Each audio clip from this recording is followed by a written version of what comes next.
Sepertinya perang di Ukraina akan menjadi semakin panjang, jauh dari perkiraan banyak pengamat yang mengatakan Ukraina merugi karena semua senjata yang dikirim pihak barat adalah berupa pinjaman atau hutang. Karena itu, perang harus dihentikan. Dengan Ukraina mengaku kalah dan Rusia mendapatkan 5 wilayah Ukraina atau seluas 20% wilayah Ukraina lepas ke Rusia. Bayangkan, dari perhitungan analisa keuangan, bunga dari pinjaman ke Ukraina selama 10 bulan berperang adalah 20 billion dolar, alias anggaran yang telah diturunkan pihak barat lebih dari 500 billion dolar. Maka pasti Ukraina akan menyerah. Hal ini jika pemimpinnya, Sang Zelensky, pintar melihat dunia dan sadar bahwa dirinya hanya boneka barat. Rusia di sisi lain telah mengeluarkan anggaran yang sama, namun bukan dari pinjaman melainkan dari hasil penjualan gas, minyak bumi, dan grain atau biji-bijian. Strategi barat memberikan hutangan adalah debt trap yang nantinya akan membuat Ukraina menjadi failed state atau negara gagal. Dan ini semua adalah by design. Kita ingatkan, perang tidak akan terjadi kalau tidak ada yang untung. Anggaran Amerika yang dicetak modalnya pakai printing money, underlay-nya proyeknya adalah senjata untuk Ukraina,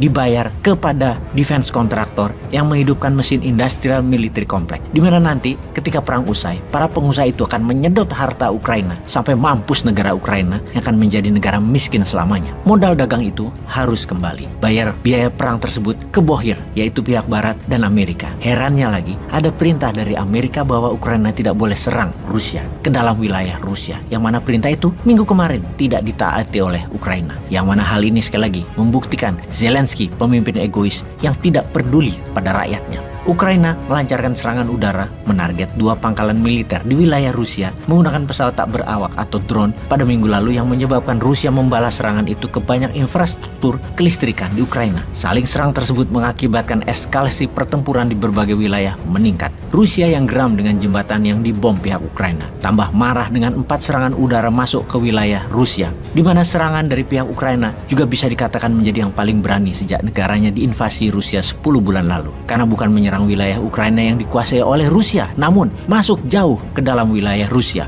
Pihak Ukraina menggunakan drone era Uni Soviet yang menarget pangkalan militer di Ryazan dan Engels sekitar 483 km dari perbatasan Ukraina, merusak bandara militer dan merusak 2 pesawat tempur. Lapangan terbang pangkalan Engels di dekat sungai Volga selatan Rusia adalah pangkalan yang menjadi rumah bagi pesawat pembom jarak jauh Rusia yang mampu membawa hulu ledak nuklir. Sejumlah pesawat Tupolev 160 dan Tupolev 95 diparkir di pangkalan itu. Pangkalan Engels merupakan salah satu basis Rusia melancarkan serangan udara ke Ukraina selama invasi berlangsung. Drone Ukraina juga menyerang pangkalan militer Rusia di Diagileva di pusat kota Ryazan, sekitar 160 km dari ibu kota Moskow. 3 personel militer tewas dan 4 lainnya terluka akibat serangan di Diagileva. Tak lama dari serangan drone Ukraina, Rusia mengirim rentetan rudal ke kota-kota negara Ukraina hingga membuat pemadaman listrik di sejumlah wilayah di kala musim dingin berlangsung. Kota Odessa, wilayah yang saat ini diserang Rusia, selain banyak infrastruktur jalanan juga dibom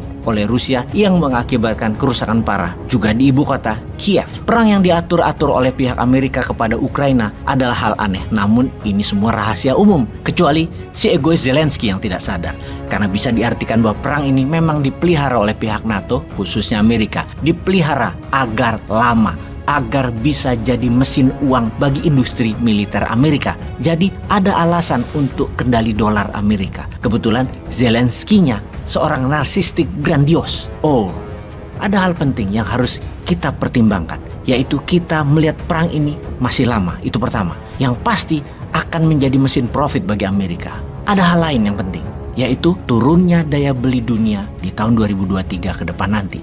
Apa yang Amerika lakukan di bulan Januari 2023 nanti untuk mengatasi banyaknya uang beredar dan turunnya daya beli. Amerika yang kita tahu memprint dolar dengan jumlah terbesar dalam sejarah Amerika selama ini, karena mencetak mata uang sejak tahun 2021 adalah senilai 20.000 billion dolar atau 20 triliun dolar. Hal itu terbanyak jika dijumlahkan dalam 20 tahun terakhir. Dana cetak uang tersebut adalah untuk stimulus efek pandemi dan untuk perang di Ukraina. Karena itulah inflasi terjadi yang mengakibatkan harga meningkat, namun daya beli turun di seluruh dunia. Maka Amerika melakukan hal yang belum pernah terjadi dilakukan oleh Amerika selama ini, yaitu Amerika menarik semua uang dolar cetakan di bawah tahun 2021. Dan ini semua berlaku di Januari 2023, alias kalau uang dolar cetakan tadi tidak ditukar dengan uang baru, maka dolar cetakan tahun 2021 ke sana, uang lama tersebut menjadi tidak berlaku. Dunia saat ini gempar dan marah kepada Amerika. Ini langkah yang akan menyebabkan blunder bagi Amerika pastinya, karena triliunan dolar akan hilang dan menjadi tidak bernilai. Walaupun hal itu mungkin akan menstabilkan uang beredar dengan hasil produksi, namun hal ini adalah tindakan kurang ajar dan tidak amanah atas kepercayaan dunia akan dolar. Maka sahabat,